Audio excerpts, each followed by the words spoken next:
நீங்க எல்லாம் சோத்துல உப்பு போட்டு சாப்பிடுறீங்களா?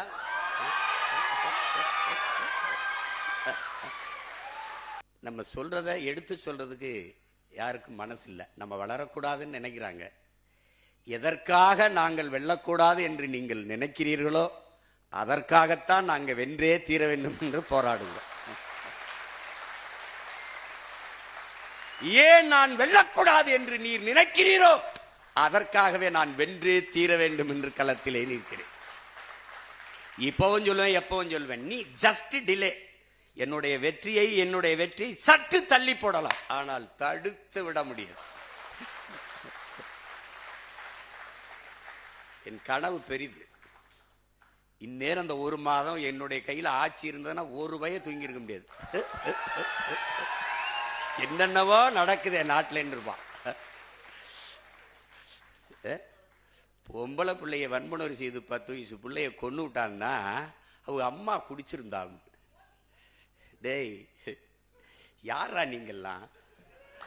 அம்மா குடிச்சிருந்தா பிள்ளைய கடத்திட்டு போய் வன்புணர்வு செய்து கொலை செய்யணும்னு சட்டம் இருக்காடா?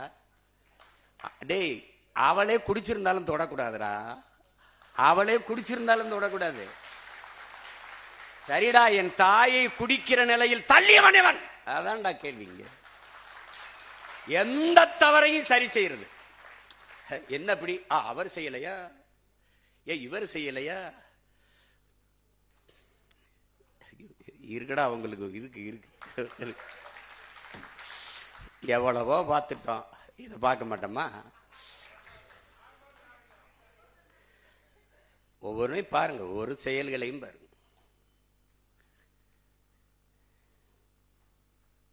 ஒருத்தர் நான் என்ன கேட்கிறேன், இந்த காங்கிரஸ் பெருமக்கள்கிட்ட, நீங்க எல்லாம் சோத்துல உப்பு போட்டு சாப்பிடுறீங்களா?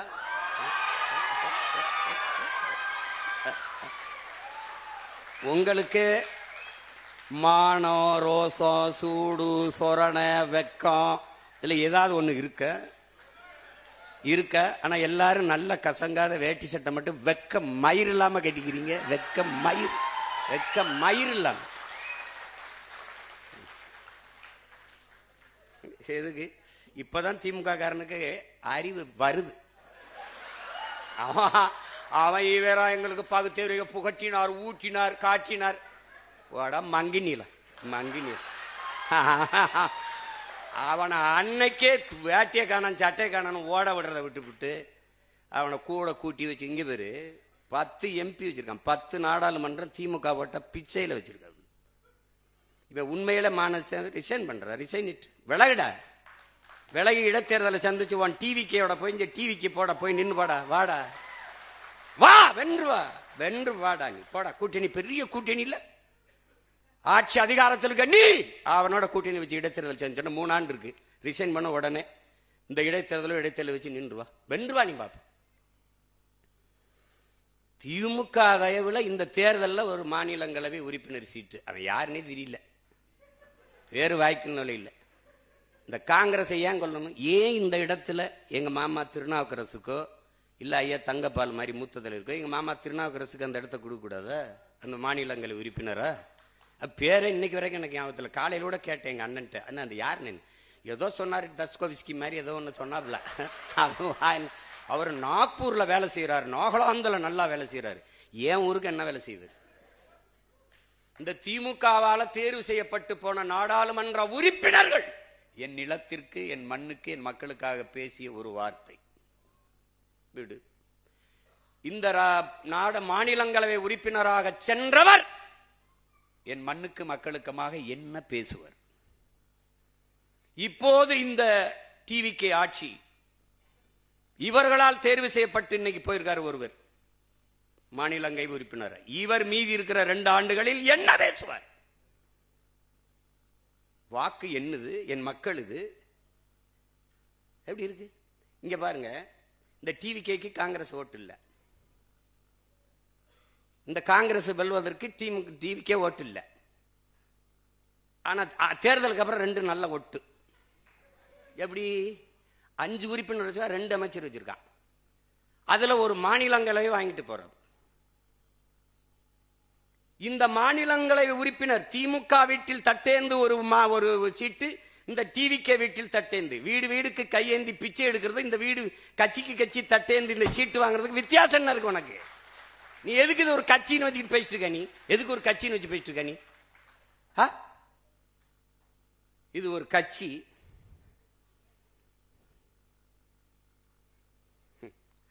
இப்பதான் தெரியும் திமுகவுக்கு. அப்பவே ஒருத்தன் சொன்னானையா, கேட்கலையே.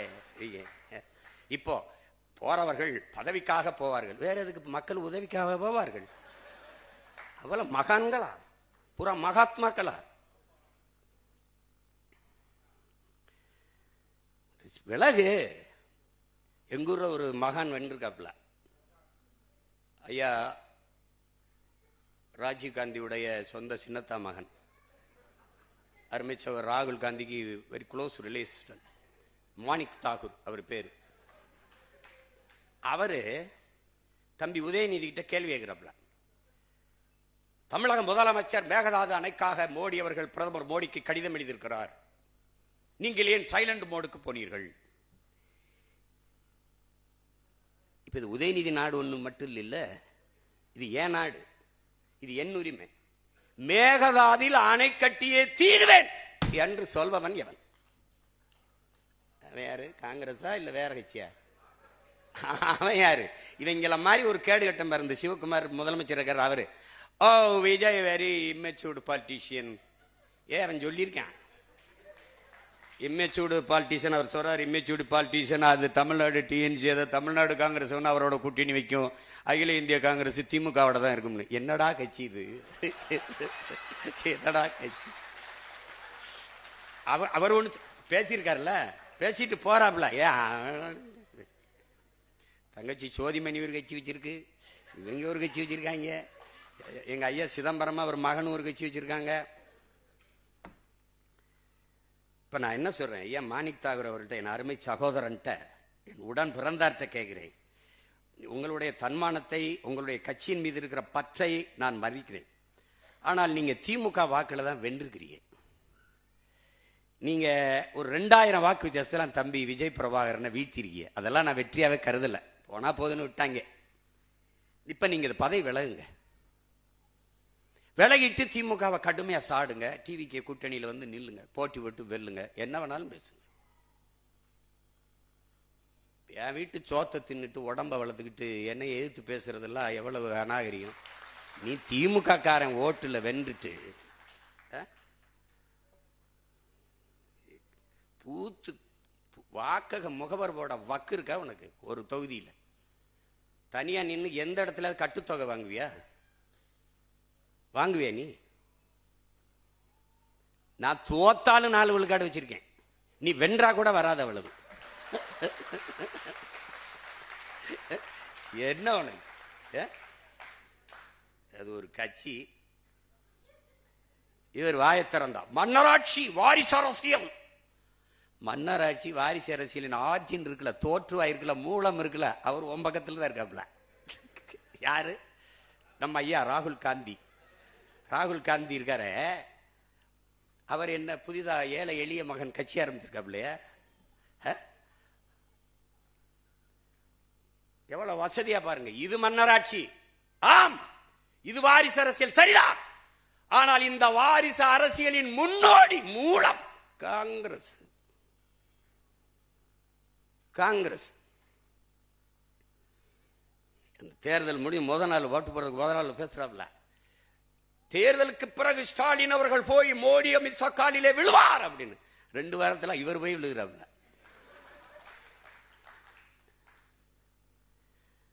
போராடி தடுத்து வச்சிருந்த அத்தனைக்கும் இழுத்து போட்டாப்ல. ஜல்ஜன் ஜீவன் திட்டம்,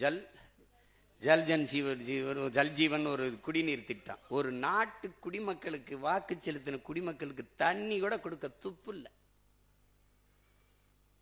பொலிவியால பெக்டல்னு ஒரு நிறுவனம், பெரிய கதை, படமா போட்டு போட்டு காட்டினேன். இத்தனை ஊடகம் இருக்கு, ஒருத்தன் போட்டு காட்டல. என்னென்னமோ சொல்றான்டா அந்த பாருங்கடான்ட்டு. போறார், வாரார், திரும்புறார், உட்கார்றார். அவன் ஊடகத்தை மயிரளவு கூட மதிக்கிறது இல்ல, அவன் திரும்பி கூட பாக்குறது இல்ல. இவங்க ஐயோ போய்கிட்டு இருக்காரு வந்துகிட்டு இருக்காரு. நம்ம மாண்போட மதிப்போம், நம்மளை மதிக்கிறது இல்லை. ஊடக தீண்டாமை. நம்ம ரொம்ப தாழ்த்தப்பட்டவன் அவங்க பார்வையில், தீண்டத்தகாதவன் நாம். நீ என்னடா என்னைய ஒதுக்குறது தீண்டத? நான் உன்னை திரும்பி கூட பார்க்கல. போட்டா போடு போல. நீ என்னை செய்தி போடுவ, நீ என்னை காட்டுவாயின்னு கட்சி ஆரம்பிச்சோன்னு நினைக்கிறியா? நீங்க எல்லாம் பேசி என்னை வளர்ப்பீங்கன்னு கட்சி ஆரம்பிக்க நினைக்கிறேன். நான் செய்ய வந்தது தேர்தல் அரசியல், கட்சி அரசியல் அல்ல, மக்கள் அரசியல். நான் செய்ய வந்தது செய்தி அரசியல், விளம்பர அரசியல் அல்ல, சேவை அரசியல், செயல் அரசியல். நெருப்பு சொல்றான் அவன், நெருப்பு சுடும் நெருப்பு சுடும் நெருப்பு சுடும். ஓராண்டு படம் நடத்தலாலும் பயனில்லை. தொடுன்னு சொல்லு, தொடுவான். அதுக்கப்புறம் நீர் அவன் சொல்லுவான் நெருப்பு சுடும் நெருப்பு சுடும் நெருப்பு சுடும்னு. இப்ப சொன்னேன், அவன் கேட்கல, தொட்டான். இப்ப பேசுவான் 6 மாசம் கழிச்சு நெருப்பு சுடும் நெருப்பு சுடும் நெருப்பு சுடும். நீ பாரு, ஒரே ஒரு தடவை திருச்சியில ஒரு வாரத்துல போராட்டம். செவிலியர்லாம் சிமான்னா வான்னு கீழே ஒருத்தன் போடுறான், வருவார் உனக்கு வா, கீழே போடுறான், உனக்கு வருவாரு. அண்ணே அண்ணே இவங்க கண்ணீரை பார்த்து நீ போய் நின்றாத தயவு செய்து பேசாம நிம்மதியா வீட்டுல இரு. அப்படி ஐ எம் வெரி சாரி, நான் வரல, நான் கோச்சிக்கிட்டேன். நங்கடா உங்க பிரச்சனை பாடா. அவர் அதை சொல்றாரு, அவர் ஆகாத சொல்றாரு. கப்பர் டே, சீனால ஒரு முதலாளி என்கிட்ட 3000 ஆடு இருக்கு, மேய்க்க வரவனுக்கு 1 லட்சம் சம்பளம்ட்டான். பலாயிரக்கணக்கான பேர் போய் நிக்கிறான், படிச்சவன் போறான். இல்ல தந்தி டிவின்னு ஒண்ணு இருக்குல்ல, முந்திக்கிட்டு செய்தி சொல்ற ஒரு டிவி, உண்மையும் நேர்மையும் தவிர எதையும் சொல்லாதது, அப்படி ஒரு தொலைக்காட்சி. அது அந்த தொலைக்காட்சி தேநீர் நேரம், டீ டைம் அப்படின்னு வச்சிருக்கு. அதுல பேசுது, சீனாவிலே ஆடு மேய்க்கவருக்கு 1 லட்சம். சீனா சொன்னா ரசிக்கு, அதே சீமான் சொன்னா சிரிக்கு. இவங்களுக்கு நோய்டா, இவங்களுக்கு நோய். பிரதமர் எந்த ஊருக்கு போனாலும் தற்சார்பு பொருளாதாரம் தற்சார்பு பொருளாதாரம் தற்சார்பு பொருளாதாரம். Move forward organic farming. டே இத்தனை ஊடகம் இருக்குடா இந்தியா முழுக்க. ஒருத்த மூவ் ஃபார்வர்டு ஆர்கானிக் ஃபார்மிங் ஒருத்த எடுத்து வாதிச்சிருக்கானா? இல்ல இல்ல, அவன் அங்க போறான் இங்க போறான், ஆரம்பிக்கிறார், குச்சியை உண்டிட்டார், கட்சி ஆரம்பிச்சிட்டார், இந்த நின்ட்டார், அந்த போயிட்டார். இது ஒரு கூட்டம்டாது. ஏன் அதை பேச? பிரதமர் எதுக்கு இங்க தற்சார்பு தற்சார்பு இந்த ஆர்கானிக் ஃபார்மிங்க்கு போகணும்? அம்பானி இயற்கை எரிகாற்றுக்கு போறேன். ஏன் இயற்கை எரிகாற்றுக்கு போறேன்? இயற்கை எரிகாற்று எங்க இருந்து எடுப்பார்? கேளு, ஒரு விவாதத்துல கேளு கேளு. ஏன்னா இங்க எரிகாற்றுக்கு கச்சா பொருள் மூலப்பொருள் பிரச்சனை இருக்கு, வார் வருது. இப்ப தற்சார்புக்கு வரணும். அம்பானி சொல்றாப்லே, சொல்றாருல்ல, நான் இயற்கை எரிகாற்றுக்கு போறேன். அதை நாங்க தமிழ்ல உயிர் வழிங்கிறோம், நீங்க பயோகேஸ்ங்கிறீங்க, நாங்க உயிர் வழிங்கிறோம். இயற்கை எரிகாற்று எங்க இருந்து எடுப்ப?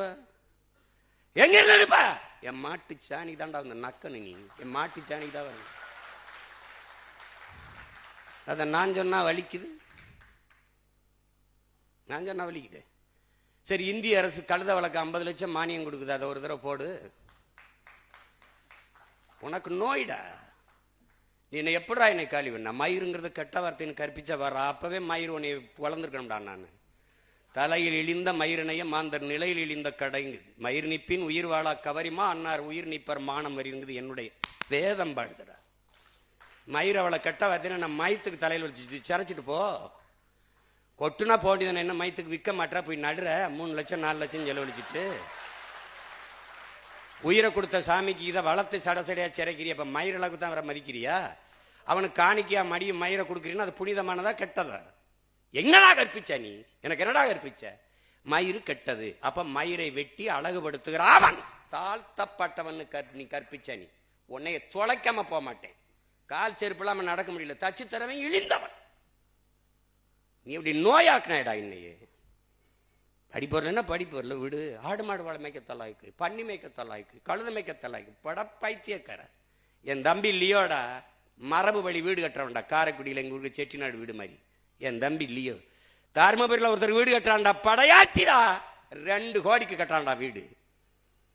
இந்த வீடு அப்படி பங்களா மாதிரி கட்டுறான்டா, மரபு வழி மாறாம. அப்படி ஒரு சாந்து, ஒரு சொட்டு சாந்து இல்லடா. செங்கல் சுண்ணாம்பு வச்சு கட்டுறான்டா. குளிருட்டி தேவையில்ல, மின் விசிறி தேவைடா, குழு குழுன்னு இருக்கும்டா. கட்டுறான்டா என் தம்பி, என் சொந்த தம்பி கட்டுறான்டா. என் கட்சியில் இருக்க பிள்ளை அவன் சொல்றான் வீடை பார்த்து, தம்பி இன்னும் எத்தனை கோடி வேணாலும் 2 கோடிக்குள்ள முடியும், இன்னும் எத்தனை கோடி வேணாலும் செலவழிப்போம், நீ பண்ணு. ஐயா என்னையா வருமானம், நான் பண்ண வச்சிருக்கேன்யா, பண்ண வச்சிருக்கேன். ஏய் நான் சத்தியம் பேசுறேன்டா எங்க அப்பா மேல ஆனையா, உண்மையை சொல்ற. இந்த ஒரு அலைபேச்சியில் இருக்கு என்ன, இந்த தஞ்சாவூர் தான் போயிட்டாப்பா சொல்லுவான், கட்டிக்கிட்டு இருக்கான் தருமபுரியில. பண்ணி வைக்கிறேன் 10 குட்டி வாங்கி விட்டையா, 6 கோடி வரும்யா. அது எனக்கு 6 கோடிக்கு பண்ணி இருக்கு, நீ கட்டியான்னு இருக்காப்ல.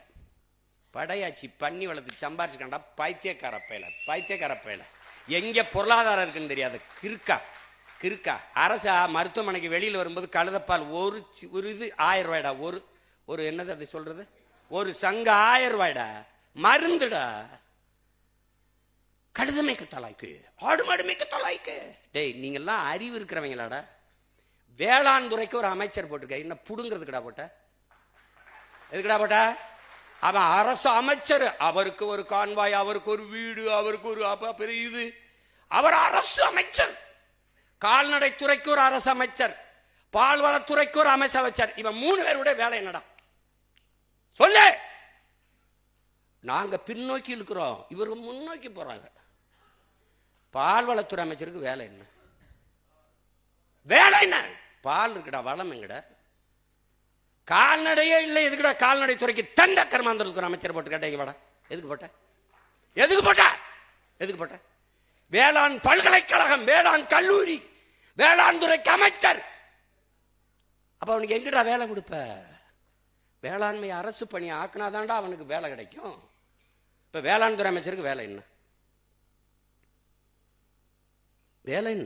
கால்நடைத்துறை அமைச்சருக்கு வேலை என்ன? அதான் எப்படிப்பட்ட அறிவாளிகள்கிட்ட சிக்கிட்டேன் பத்தியில. அவன் என் தம்பி ஒருத்தர் இருக்கான் பார்த்திபன், அவன் போக்குவரத்து துறைக்கு அமைச்சரா போட்டிருக்காப்ல.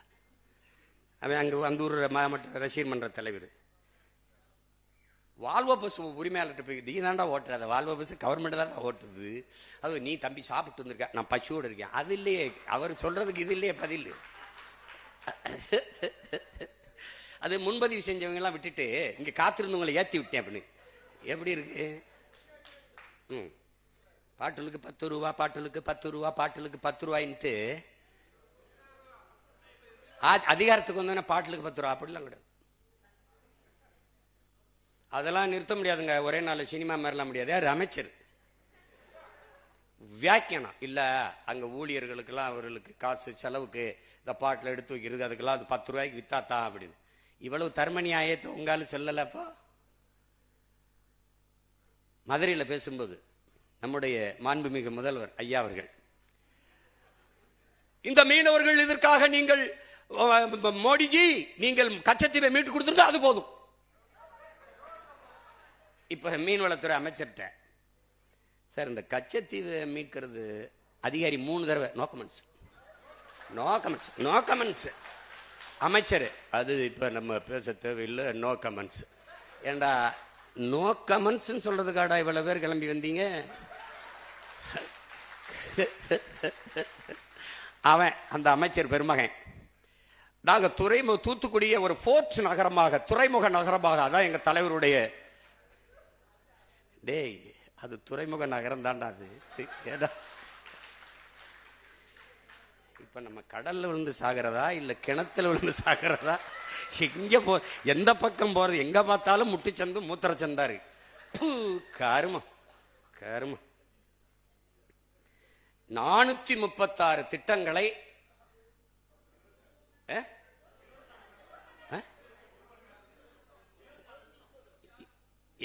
76 சரி 1.25 மணி நேரம் வச்சுக்கிடுவோம். 1.25 மணி நேரத்தில் 436 திட்டங்கள்னா ஒரு திட்டத்துக்கு 3 நொடி செலவழிச்சிருக்கேன். 3 நொடி தானே? 3 2 6 நொடி. 6 நொடியில ஒவ்வொரு திட்டம். அந்த 436 திட்டங்களையும் நம்முடைய மாண்புமிகு அமைச்சர் ஐயா நிர்மல் குமார் அவர்கள் படிச்சுட்டாங்கன்னா, ஓ இவ்வளவு திட்டங்களை பேசியிருக்கீங்களா நீங்களும் உங்க திட்டம். வந்த உடனே முதல் கையெழுத்து 200 அலகு மின்சாரம் இலவசம். மின்துறை அமைச்சர் 2,50,000 கோடி கடன் இருக்கு அப்படின்னு. அது எங்களுக்கு தெரியும். உங்களுக்கு தெரிஞ்சதா இல்லையா? தெரியாம தான் போட்டிட்டீல. தெரிஞ்சு போட்டிடும் போது 200 யூனிட் 200 அலகு மின்சாரம் இலவசமா தரேன்னு என்ன இதுக்கு சொன்னீங்க? இதுக்கு அத்தனை கோடி பிரச்சனை இருக்கும்போது எடுத்தவன முதல் கையெழுத்து 200 யூனிட் மின்சாரம் இலவசம். இலவசம். டே மின்சாரத்துக்கு கொடுறா, அப்புறம் இலவசமா கொடுக்கறதா இல்லையான்னு யோசிப்போ. மானங்கெடுது. எம்எல்ஏவே நின்றுக்கிட்டு நான் எம்எல்ஏ வெளியூருக்கு போயிட்டாங்கிறேன் நம்பிட்டு வருது சனம். ஏன்னா சனந்தே நம்ம தான் எம்எல்ஏன்னு தெரியலடான்னு. தெரியல, முதல்வருக்கே தெரியாது எத்தனை பேர் எம்எல்ஏ, எவனுக்கு சீட்டு கொடுத்தோம், எந்தெந்த தொகுதின்னு தெரியாது. ஓட்டு போட்டவனுக்கும் தெரியல, சீட்டு கொடுத்து நிறுத்தினவனுக்கும் தெரியாது யார் எம்எல்ஏ. எங்க மொத்த பேரையும் அப்படி சொல்ல சொல்லு. 108 பேரையும் 107 பேர்.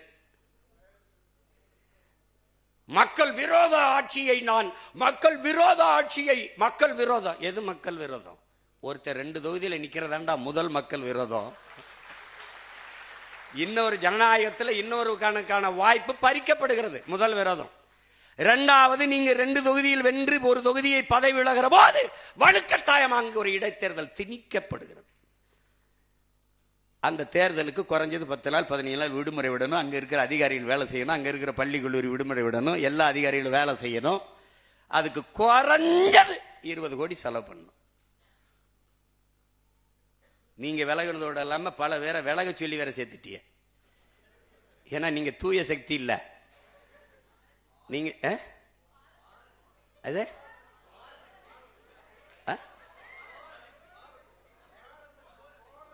கோர சக்தி, தூர சக்தி, பார சக்தி, ஏற சக்தி, ஓர சக்தி.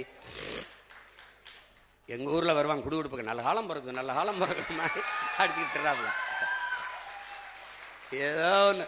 அதுல கடைசி இதை மறந்துட்டாப்ல. தூந்து போன சக்தி கண்டுபிடிச்சிட்டாப்ல.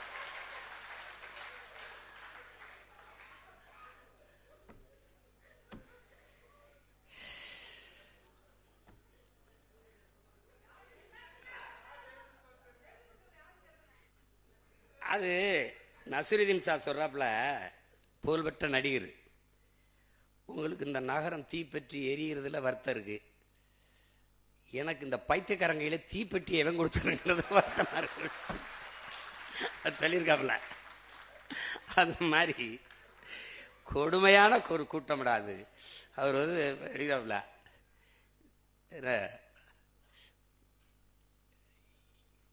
என்னன்னு தெரியல, என்னை நான் கவர்ச்சியால் வந்து விட்டேன் என்று சொல்கிறார்கள். கோவப்படுறாப்ல. அது தப்பு தானே. அவர் மண்டேலா மாதிரி 27 ஆண்டு சிறையில் இருந்து வந்திருக்காப்ல. எண்ணற்ற தியாகங்கள், எண்ணற்ற வழக்கு, பல சிறை கொட்டடிகள், அனுபவம். அப்புறம் 200 கோடியில் 100 கோடியை சல்மான் மாதிரி வாங்குற சம்பளத்தை பாதிய மக்களுக்கு கொடுத்து கொடையா கொடுத்து மக்களின் இதயத்தை வென்று வந்துட்டாப்ல. சினிமா டு சிஎம் எளிதா டிரான்ஸ்பர் ஆயிட்டு இல்லை, அதனால உங்களுக்கு தெரியல, கோவம் வருது வேற. சரி, என்னதான் தகுதி சொல்லுங்களேன் சிஎம் சார். சிஎம் சார், நீங்க உங்களை மக்கள் தேர்வு செஞ்சதுக்கு ஒரே ஒரு காரணம் சொல்லுங்க. ஒரே ஒரு காரணம் சொல்லு. ஒரே ஒரு காரணம். நீ ஒரே ஒரு காரணம். நீ வேணா உங்க ஆளுகளை சொல்லு. ஒரே ஒரு காரணம் சொல்லு. சினிமாவில் நடிச்சது தவிர 69 படத்துல ஒரு படம் நல்ல படம். இந்த சனா ஒரு படம் கூட நல்ல படம் தராதவன் நல்லாட்சி தருவன் நம்புது பேர். ரஜினிகாந்த் அவர்களுக்காவது என்ன ஒரு 50 படமாவது இருக்கு. அண்ணன் கமல்ஹாசனுக்கு 100 படமாவது நல்ல படம். எம்ஜிஆருக்குன்னா 200-300 பாட்டு இருக்கு. ஒழுக்கம் நிறைந்த தாயை போற்றுவது, மனைவி பெண்களை மதிப்பது, பாடல் இருக்கு. மது குடிக்க மாட்டார், சிகரெட் குடிக்க மாட்டார். நீ தம் அடிக்கிற அழகை பார்த்து தனலட்சுமி இரும்பிச்சுன்னு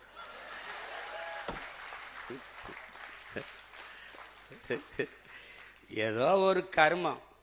இதுல கோவச்சுக்கிறதுக்கு என்ன இருக்கு சிஎம் சார்? நீங்க கோவச்சுக்கிறதுக்கு ஒன்றும் இல்லை, ஒத்துக்கிறங்க மனச்சான்றோட. நீங்க தான் பெரிய நேர்மையான சிகரம் ஆயிடுச்சே. எதா இருந்தாலும் பழைய எங்க ஊர்ல எங்க அத்தை பொண்ணுலாம் வாக்கப்பட்டு வரும். எங்க அண்ணங்க நீர் கட்டிக்கிட்டு வரும். கட்டிட்டு வந்தா என்ன தச்சு அப்படின்னு, ஐயோ எங்க கிரிய குழந்தை பெத்தவனும் போயிட்டா, வளர்த்தவளும் போயிட்டா, இந்த உங்க அண்ணன்ட்ட பிடிச்சி கொடுத்துவிட்டு ஒரு தோடு உண்டா, தொங்கட்டா உண்டா, கொலுசு உண்டா, மாத்தி கட்டிக்கு ஒரு புடவை தான் உண்டா, நல்ல நாள் பெரியாள் தீபாவளி திருநாள் உண்டா, ஒன்றும் கிடையாது. நான் அந்த புலம்பலுக்கு இந்த புலம்பல் என்ன இருக்குது? மனசாட்சி எல்லாமே எம்மிட முடிய முடியும். ஒரு கேள்விதான், நீங்க கரூருக்கு வரலைன்னா கூட்டல்ல, கூட்டல் என்ன நெரிசல்ல, நெரிசல் என்ன சாவில்ல. இதானே மூல காரணம் யாரு? நீங்க.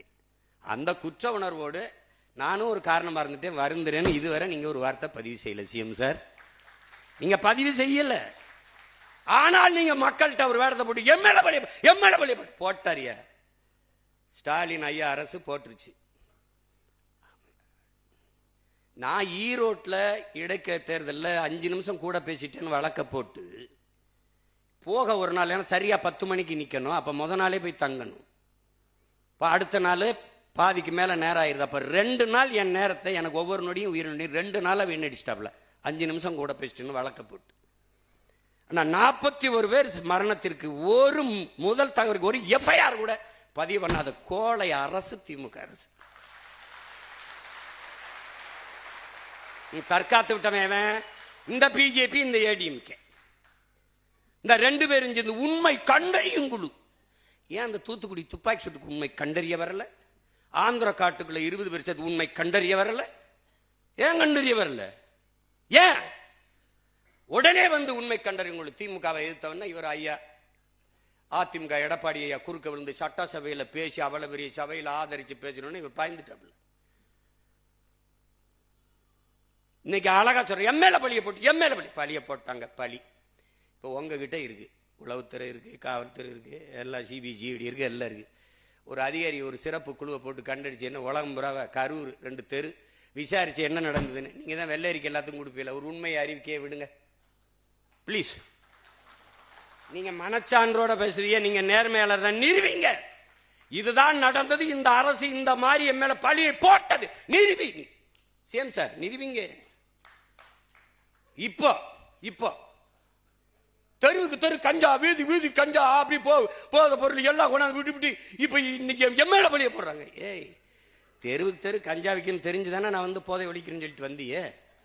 நான் ரொம்ப நாள்லாம் கேட்கலையே. முதல்வன் படம் மாதிரி காலையில் 5 மணி சாயந்தரம் 5 மணி போதை எங்கேயாவது வித்தான்னா சொல்லு கூட எனக்கு.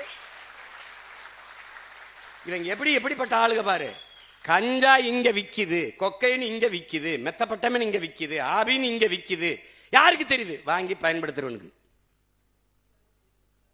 இந்த இடத்துல கஞ்சா கிடைக்குது, இந்த இடத்துல கொக்கைன் கிடைக்குது, இந்த இடத்துல அபின் கிடைக்குது, இந்த இடத்துல கிடைக்குதுன்னு தெரியுது. யாருக்கு? வாங்கி குடிக்கிறவனுக்கு, பயன்படுத்துறவனுக்கு. ஆனா போலீஸுக்கு தெரியல. எப்படிப்பட்ட போலீஸ்? எப்படிப்பட்ட போலீஸ்? என் தம்பி லாரி உரிமையாளர்கள் அந்த மண் அழிவிக்கிறாங்கல்ல, மண் சவுடு மண்ணில் அதில் முறையீடு ஆற்ற விடுவான். என் தம்பிட்டு வந்து சின்னவன்ட்ட போய், அண்ணே அண்ணனுக்கு சொல்லுங்கண்ணே, நல்லா ஒரு லாரிக்கு 1000 ரூபா வாங்கிட்டு இருந்தாங்கண்ணே, இப்போ 2000 கிட்ட அடம் பிடிக்கிறாங்கண்ணே, நாங்கள்லாம் எங்கேனே போகிறது அப்படின்னு. அண்ணன்ட்ட சொல்லுங்கண்ணே. டே இருடா, ஒரு 6 மாதம் நானே பார்த்து நான் வந்து மௌன விரதம்டான்னு இருக்கேன். நீங்க களத்துக்கு வரும்போது என்னை சமாளிங்க பார்ப்போம், எப்படி சமாளிக்கிறீங்கன்னு பாக்குறேன். நீ காட்டு பள்ளியில நீ கட்டு பார்ப்போம், நீ தண்ணீரை வித்துறா பார்ப்போம், நீ ஜல்ஜனாது கிழிச்சனாது கொண்டு வந்து வித்துரு பார்ப்போம். சொந்த குடிகளுக்கு தண்ணீரை ஊற்றி முடியல. ஒருத்தன் வந்து ஒரு முதலாளிகிட்ட கொடுத்து அவன் தண்ணீரை விற்கிறான், அவன் தண்ணீரை கொடுப்பானா எனக்கு? உனக்கு அதை விட என்ன வேலை? அதை விட என்ன வேலை? என்ன வேலை? அவன்கிட்ட கொடுத்தா அவன் சொல்றதான், அவன் கொடுக்கறதான் தண்ணி, அவன் விதிக்கிறதான். ஒரு நாடு அறிவை வளர்க்கும் கல்வி வியாபாரம், உயிரை காக்கும் மருத்துவம் வியாபாரம், உலக உயிர்களின் உயிர் தண்ணீர், உயிர் தேவையா இருக்கிற தண்ணீர் வியாபாரம், எல்லா வியாபாரம், போக்குவரத்து வியாபாரம், மின்சார உற்பத்தி. பாருங்க, மின் உற்பத்திக்கு என்ன ஒன்று ஒரு தற்சார்புக்கு ஏதாவது வருதா பாருங்க, யோசிக்கிறாங்க பாருங்க. பிரைவேட் ஏதாவது என்ன நீங்க என்ன போடுவீங்க? சோலார் மின் பூங்காமா, எவ்வளவு இடம்? எல்லாம் தொழில்துறைக்கு வாங்க, முதலீட்டாளர்கள் இன்வெஸ்ட் பண்ண வாங்க. நாங்க வந்து ஒற்றைச்சாளர முறையில் சிங்கிள் விண்டோல திறங்க. எங்கே நடுவாய்? எங்கே தொழிற்சாலையை வைப்பாய்? எங்கே வைப்பாய்? அது என் நிலத்துல தொட்டுறா பாக்குறேன். நீ நல்ல ஒருத்தன் தொட்டுறா பாப்பேன் என் நிலத்துல. எனக்கு ஒரு வேலையும் கிடையாது. நான் இந்த தேர்தல் வெற்றி தோல்விக்கு அப்பாற்பட்டவங்க. நாங்க எனக்கு அதை பத்தி கவலையே கிடையாது. போட்டா போடு, போலைன்னா போடு. இன்னைக்கு இல்லை நாளைக்கு இல்லை தான் சொல்லுவேன். போட்டா போடு, போலைன்னா போ. எனக்கு ஒன்றும் இழப்பு கிடையாது. எங்கே உள்ளது நடுவ? சிப்காட் தொழிற்சாலை ஒரு தொழிற்சாலையும் நீ நட முடியாது, வைக்க முடியாது. இருக்கிறதே நான் மூடிட்டு தான் போவேன். பெருந்துறையில 26 கிலோமீட்டர் தண்ணீர் எடுத்து குடிக்காத தண்ணீர்ல யுரேனியம் கலந்துருச்சு. அதை குடித்தால் தாய்ப்பால் நஞ்சாயிரும். இதுதான் பீகார்ல நடக்குது. அவன் தேர்தலுக்கு முன்பு சொல்லல, தேர்தலுக்கு பிறகு 10 மாவட்டத்தில் தண்ணீரில் யுரேனியம் கலந்திருக்கு, எடுத்து குடிக்காத தாய்ப்பால் நஞ்சு கலந்து பிறக்கிற குழந்தை குறையோடு பிறக்குதுன்னு சொல்றான். அவன் நல்ல வீரன் தான், தேர்தலுக்கு முன்னாடி சொல்லியிருக்கணும். இது எவ்வளவு பெரிய ஐக்கியத்தனம். இவன் எதுக்காக 12 நாள்ல பதவி விலகினான்? ரெட்டலையில வென்றவன், வெக்கம் இல்லாம எதற்காக விலகினா? எதற்கு? அல்ல ஒருத்தர் சொராப்ல, ஐயா எசக்கி சுப்பையாங்கிற காந்தி நேரடி வாரிசு, அவர் சொராப்ல, அது நம்ம ஆளுங்கட்சியோட இருந்தாதான் மக்களுக்கு ஏதாவது நல்லது செய்ய முடியும். எவ்வளவு பெரிய ஜனநாயகவாதிகள். அப்படின்னா எதிர்கட்சியே இருக்கக்கூடாது இல்லையா? ஆளுங்கட்சியில இருந்தாதான் அவர் தொகுதி நிதி தருவார், மக்களுக்கு நல்லது செய்ய முடியும். இது என்ன? இது ஜனநாயகமா அல்லது சர்வாதிகாரமா, கொடுங்கோன்மையா? இது எப்படி? எப்படி? அறநிலைத்துறை அமைச்சர் ஒருத்தர் இருக்கார்ல, ஒரு தம்பி, அவர் பேசுறாரு திருச்சியில, ஒரு வரலாற்று பெரும் முழக்கத்தை இருக்கிறார். எதிர்கட்சியே இல்லாத சட்டசபை அமைப்பான். உன்னை தாண்டா தேடிட்டு இருக்கேன் நான், உன்னை தாண்டா தேடிட்டு இருக்கேன். டேய், எவ்வளவு பெரிய ஜனநாயகவாதிடா. இதுல நம்மால இன்னும் கொஞ்சம் என்னைய சப்போர்ட் பண்ணிருக்கலாம். அடப்பாவி, இதுவே அதிகம்டா. டேய், இவரு நம்மால ஏறி இன்னும் கொஞ்சம் என்னைய சப்போர்ட் பண்ணிருக்கலாம்.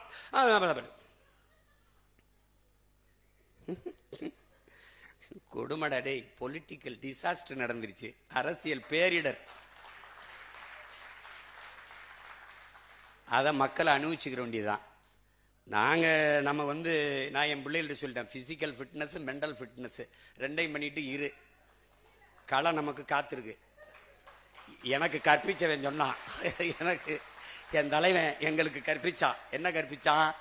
நாம் களத்தை இழக்கலாம், காலத்தையும் இழக்கலாம், பழத்தை இழந்து விடக்கூடாது. அதுக்கு சான்றவரே தான். அனுராதபுரத்தை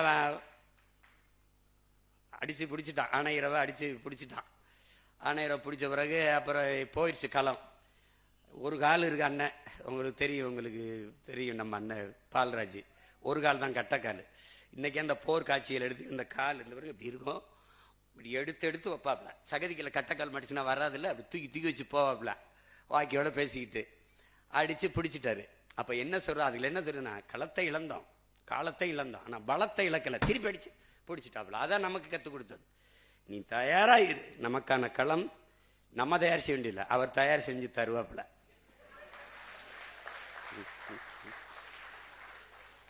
இப்ப கொஞ்சம் அமைதியா இருப்பான். மறுபடியும் செவிலியர்கள், மறுபடியும் மருத்துவர்கள், மறுபடியும் ஆசிரியர் பெருமக்கள், மறுபடியும் போக்குவரத்து தொழிலாளர்கள், மறுபடியும் வேற யாரு, விவசாய பெருங்குடி மக்கள் எல்லாரும் வீதிக்கு வருவாங்க. நாம இங்க இருப்போம் நிம்மதியா படிச்சுக்கிட்டு, அப்படியா நல்லா இருக்க ஏதோ ஒண்ணு